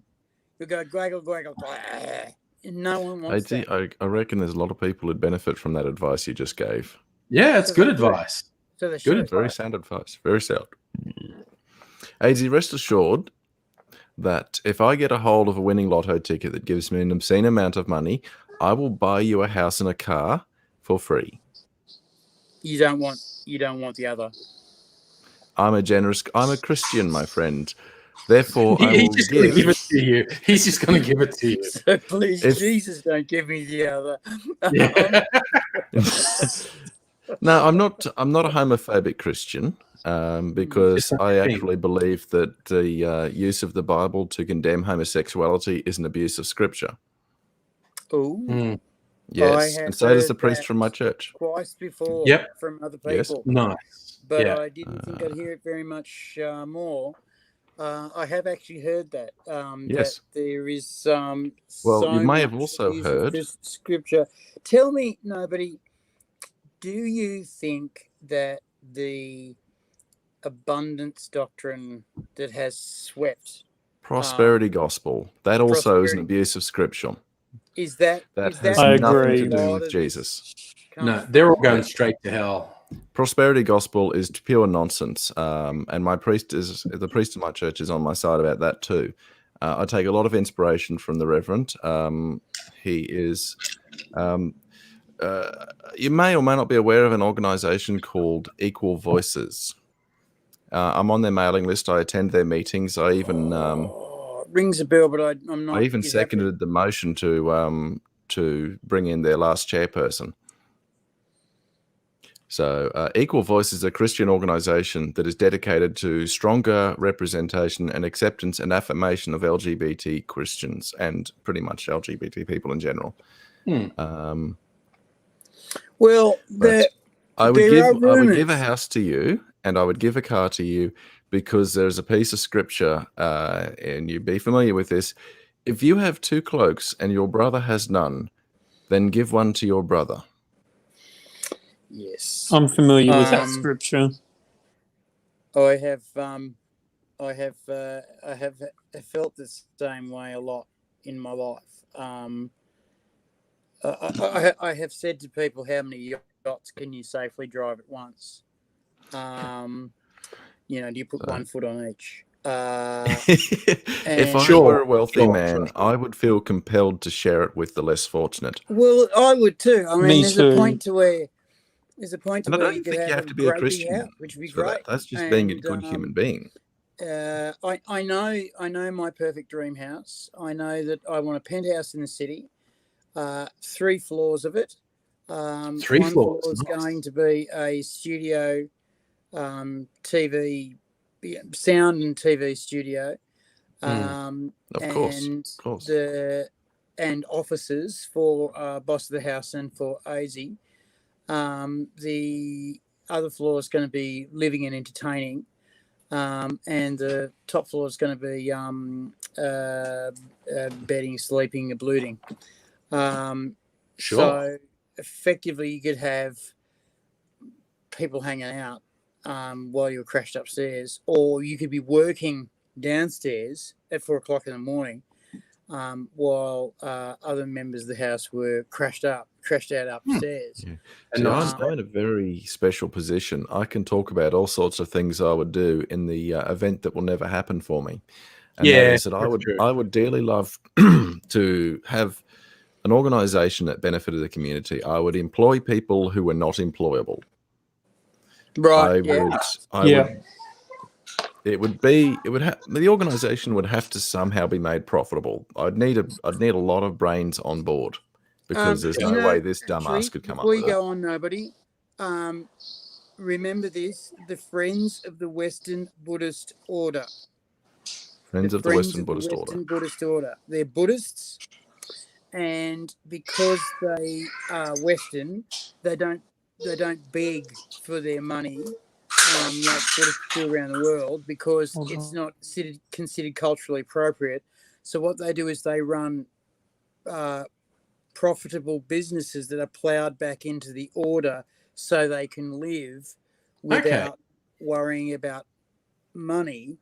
And because they take in everybody, they employ, if you join their sect, you work for them, and you get what you need, and the order gets what it needs, and basically so it's a funny thing, but there's a lot of good things in a lot of different faiths and belief systems, and that being one of them. There's stuff in the New Testament that arguably is basically the Marxist manifesto. Oh yeah, absolutely. Oh yeah. It's easier for a camel to pass through the eye of a needle than it is for a rich man to enter the kingdom of heaven. That's correct. I mean, it doesn't get. I mean, it's so Jesus easy was actually to torpedo that prosperity gospel. Yeah. Jesus was actually quite. He didn't really care that much about economy. Wealth. He wasn't obsessed with economy, that's for sure. Jesus wasn't necessarily against us having wealth if we used it responsibly and we weren't greedy about it, but he didn't really care. But it's interesting, and I've said this on numerous occasions. It would, if Jesus were to come back today, it would be the conservative churches that would crucify him all over again. Oh yeah, definitely. Yeah. And I always love the what would Jesus do saying. It's like when people say what would Jesus do, I say, well, in the possibilities, he's flipping tables and chasing motherfuckers with a whip. So you know, and that was premeditated. He was so offended by the behavior of the churches that he went away and made the whips to whip them with. He went away so pissed off. The thing I would say to anyone who says, what would Jesus do, is I say, I have a better question. What would Jesus have me do? Because Jesus doesn't expect us to go to the cross. Yeah. Oh, hey, speaking of Star Trek, Abigail has asked me, who's my favorite character in season 3 of Star Trek Disco, and why is it Grudge? Grudge is a Maine Coon cat. You know those freakishly large domestic cats, like they're the size of a fucking dog. They're really big and long haired. And Grudge is very good, but I'm also torn between Grudge and Tig Notaro's character. Tig Notaro is an American comedian, and she plays an engineer, and she's just like deadpan and doesn't like people. And the whole sort of doesn't like people, misanthrope, sounds like me. Just sort of shitting on people to their faces is a refreshing change for me in a Star Trek character. What Star Trek series is this? Oh, the newest one that's on Netflix, Discovery. I just call it Disco because Discovery. All right, I'll have to, because I have a Netflix password. Yeah, no, Discovery is worth watching. It's a very fresh take on the whole Star Trek world. Abigail Tilly, Tilly for Tilly, yes. Sorry, what's the one that's all very cool at the moment? And it's got this they're either survivors or fighters or something, and there's this chick lead who's very strong, and it's done very, very well despite everybody panning it initially.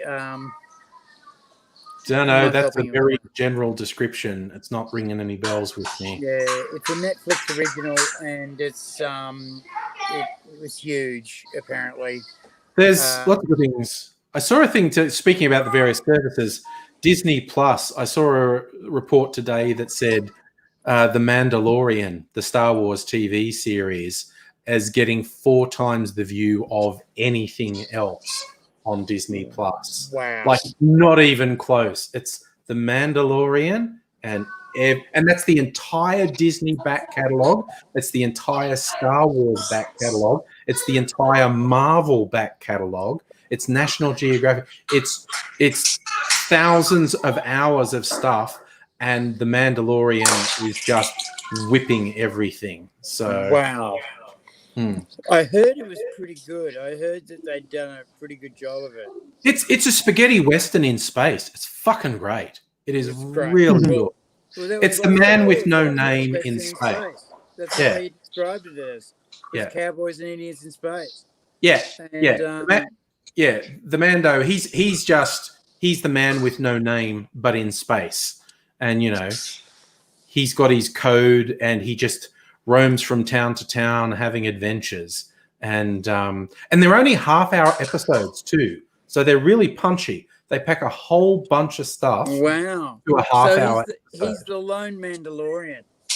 Well, he's not lone. He is actually with some others, and he's trying to find more Mandalorians. But it's largely him on his lonesome, being a bounty hunter, and adopting baby. Everyone knows Baby Yoda is the fucking draw card in the Mandalorian. It's just called the child in the show, but everyone calls it a Baby Yoda because it's not Yoda, but it's Yoda's species, and it's a toddler who's 50 or something. Apparently,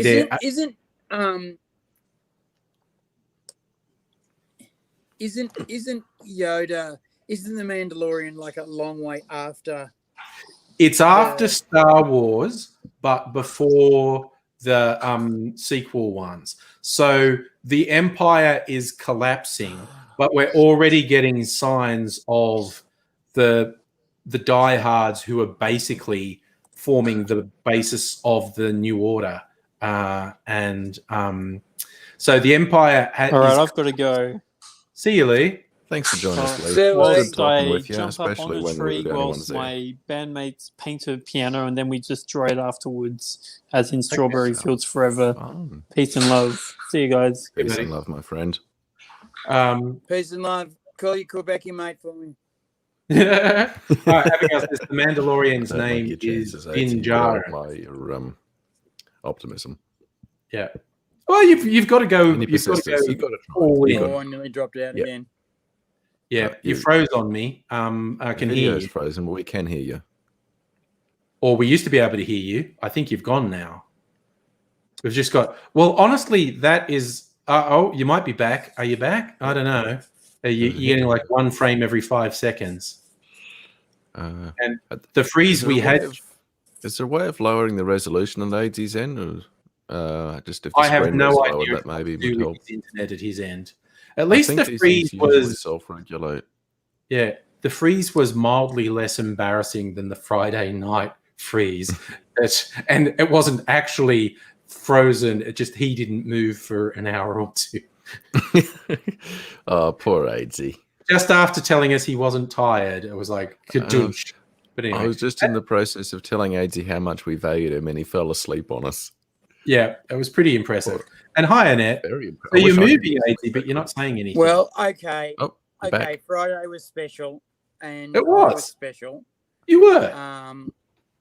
I'd had we always love you, mate. Friday. And hopefully I'm going to have another big day this Friday. Are we playing again tomorrow? That's the plan. Oh, I also want to clarify something with Abigail. I think Abigail was responding me to calling the Mandalorian the man with no name. I didn't mean he had no name.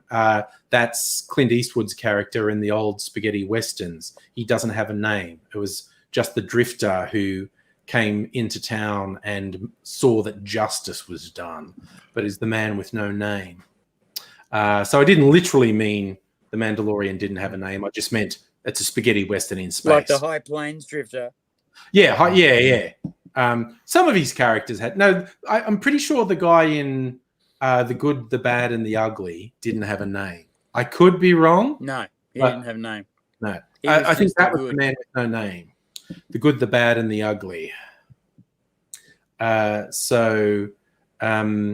yeah, some of his characters have names, like the outlaw Josie Wales, who may have been the first one to use the famous line. I'm experiencing so much lag. You are. Lag you really sucks. are. Yeah. That lag is pants. He was from Missouri. Yeah, Missouri. The outlaw Josie Wales was possibly the first one to use the immortal line, "Don't piss on my back and tell me it's raining." It's just like, that is a good line. But yeah, and he did have a name in Unforgiven as well. I forget what it was, but he definitely had a name. I think Unforgiven is possibly Clint Eastwood's pinnacle. That is just a stunning film. I love that so much. Just the idea of, what would happen if a cowboy got sick and there was no one to help him? Like, he'd be fucked. It's like when there was no medicine and a cold could kill you. You know, People don't like to think about that then when they romanticize those times, do they? Yeah, you get sick. Like, an infection can fucking kill you quick smart. There were more people who died on the Californian goldfields of drowning and tooth infections than there were from explosive. That would make sense. Yeah, I'd believe that on both accounts. And explosive accidents killed 10 guys a week. Yeah. Mining is pretty serious. Bad the deal. The tooth infection thing I can comment on actually. We all know John English. Yes. Very, very famous, very, very good stage performer. Lovely guy. Yes. Well, I don't know if he said this on the record, but he came to the town where I live and performed with Peter Couples. And in the break when he was signing autographs, he and my mum were talking. Long before that aneurysm thing, long before that did get him, he suffered a tooth abscess. He drugged up and continued with the show until he basically passed out. Yeah, good fucking man. I've done that. The doctors told him he was 5 minutes from being dead. Yeah, that shit will poison you. Too. Oh yeah. Yep. Yeah. Hey, John English. My mother's sister, my mum's brother. Sorry, long before I was even a thought, But my mother's brother, he actually passed away because of a tooth infection that wasn't treated correctly. He'd had a tooth abscess. They extracted the tooth. They did not dress the wound properly. And he actually got brain. It poisoned his brain, and it killed him. Yeah, and it'll do it fast too. It'll give you sepsis it's fucked up so fast, and sepsis will kill you so fast. And I can't imagine what pain he must have been in. I can imagine. Actually, I can imagine. And then the cowboys would get their mates to drag the tooth out, and then they'd punch the abscess to burst it. Yeah. But what would happen was the infection would get into their jaw, which is part of your skull. And it fucks you up. Be carried around the blood supply of your skull, get into your dura mater, and you're fucked. And these poor bastards would die in agony. Over a period of 3 days. It was like the ninjas, those throwing stars with the ninjas. Yes. Right? They used to dip them in animal feces and fucking dirt. To kill you with infection. They could get infected on. And what they would do is they wouldn't try and stick it in you. They would try and flick it past you so that it'd slice. And when you saw those things flying around as an attacking army, you'd fucking duck, because if they sliced you, you'd get basically 3 days of agonizing death if you got infected by one of these things. And once you saw those things fucking flying around, you fucking head for the ground and fucking fighting for the emperor. You want to live. Because you saw someone go green, literally, and die horribly with blood. And abscesses fucking hurt. Coming from every pore. And that was what the stars were for. Ninjas were never supposed to fight. They were always supposed to get the information and flee and get back with the information. So they would put things in your way that would be either horrid or tricky. So the smoke eggs were real. Yes, the smoke eggs. I was about to say that they was would hilarious. throw them down and there'd be smoke everywhere, which would bother the horses because they had pepper in them, and the horses would be like, fuck this shit. The men themselves would get pepper in the eyes. They were like CS gas, and you're going, That would hurt like hell. Shit, and it's dark. Yeah. And running around with ninjas in the dark is not clever, so I'm going to stop. Yeah. And they'd be throwing caltrops on the ground, so the horses and the men would be stepping on them. So you got stinging eyes, fucking you can't see, and you're stepping on spikes on the ground. You're going, I think the ninjas have got this one. Yeah, let him go. Let him go. Next thing you're hearing, whiz, whiz, whiz, whiz, as fucking stars are coming past you, and you're going, you know what? The fucking emperor's an important man with a lot of army. I think they can get away with that document. I reckon they're okay with it. We can make up another battle plan. I don't think I need to run around in the fucking dark bamboo forest with these fucking ninjas trying to fucking kill me. Fuck this shit. I'm going home. And of course, when you go home, you go, why were you a coward and went home? It was basically because I got fucking injured in my shit eye. was fucked up, Anyone else noticed? Pink eye, see the pink eye? And they go, oh, you got pink eye, don't come near me. And you'd win, and you'd be all right. But, geez, they used to fuck over ninjas pretty badly when they caught them. I bet. Which is where the poison pill comes from. They were the first special forces to ever employ the poison pill because they got told, you don't want to get caught as a ninja because they will hurt you. Take it personally. Hey, before going to bed, because it is basically bedtime, I just want to roll things back. It's bedtime. You're not listening. Sorry? I was just saying it's bedtime, and I'm doing it. So, and actually just before going to bed, I just want to roll back because you made me think of something I've been thinking of a lot. John English. How many, and nobody, you probably won't be familiar with this, but AZ will be, how many Australian pop stars in the 70s did commercials? And like for cheesy shit, John English did a Lifesavers commercial, like the candy. John English did a Lifesavers thing. Marty Roan did a Beachies chewing gum commercial. Sherbet did a cologne commercial. And it wasn't like their song on a commercial. It was this pop star singing the ad jingle. That's how desperate they were for money. Who else did one? I'm sure there was another one I was thinking of. But yeah, just remember John English did one for Lifesavers, and fucking Marty Roan did one for Beachies. Odd one. It wasn't the Saints and it wasn't the church. It was someone. Abigail, yes, he did. In that he did zone. Definitely do a great sitcom. All Together Now, I believe it was. Yes, where he was playing basically a washed-up rock star, which was hilarious because he got to do jokes about his own life all the way through, which was really funny. He was also the best pirate king. He did very well in the Pirates of Penzance, didn't he? Yeah. Everyone said he was the best pirate king ever. Yeah.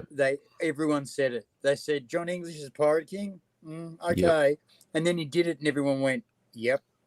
Yeah. He was also no one else come even close. Yeah. You are the pirate I'm not a fan of musicals. You are that man. Yeah. I'm not a fan of musicals, but that was an enjoyable thing to watch. There was one bit where he was singing and he swung on a rope across the stage, out into the audience, across the ship, over the audience and to the girl, and stopped and has got her, and he's singing the whole time. There's no incredible safety strap. It's just him on the rope. And apparently it started because he did it in rehearsal. He just grabbed the rope and jumped and sang, and then and managed to get the arc perfect, and then land fucking spot on next to her. Remember, this is a guy who's got his chops in Jesus Christ Superstar. Yeah, he was Jesus. He was a very good Jesus. Back in the day when you had to fucking nail your line. Sorry, not your line, your mark perfectly, or large pieces of set would fall on you. And he was used to being able to think about spatial awareness and sing and dance at the same time. And apparently, as like this dynamic pirate, It was like huger than life. And then he would do this thing, and it was just like the fucking funniest, best thing ever. And they let him do this rope swing every night. And they calculated that if he actually ever fell, he'd really only fall about 1.5 meters. And they reckon he could have rolled out of it or on someone, which was That should be a problem. But it was I'd be willing. Everyone loved it. I would be willing to bet there were a few nights where it was considerably less than perfect, and but he would have just, the show must go on, even if he's like, oh yeah, smacked that was into John English or something. John English all the way. I'm sure he would have hit the fucking wharf a couple of times and then just stepped up. Oh yeah, he would have just kept going. And going, yeah, hi. No worries. Yeah. I think great showmanship. But don't worry about it, because I'm cool. Annette saw John English in Rasputin. That does sound like fun. Yeah, those dark eyes he had. I never could get over those dark eyes he had. Yeah, what was that? That was pretty wild. What was that going on? I heard stories of him giving up smoking, and he was seen with smoke in his hand. And what are you doing? What are you doing? I had to. My voice was clearing up. He said. He's losing that trademark growl. Yeah. No feeling, buddy. No feeling. Dear. I do this for medicinal value as well. Yeah, it's true. It's absolutely true. Well, I'm going to wrap things up, gentlemen. Thank you for your wonderful company this evening. Thank you, everyone in the chat as well. Yes. We'll be rolling out on to internets in all probability tomorrow. I don't know. Weird shit happens, so you can never really be sure. But the plan is to be back tomorrow, so we shall take that as it comes. And then, of course, it's basically the weekend, so all is well in the universe. So take care, everyone. Thanks, AZ. Nobody. Thanks, everyone in chat. Well, see all you fabulous people around.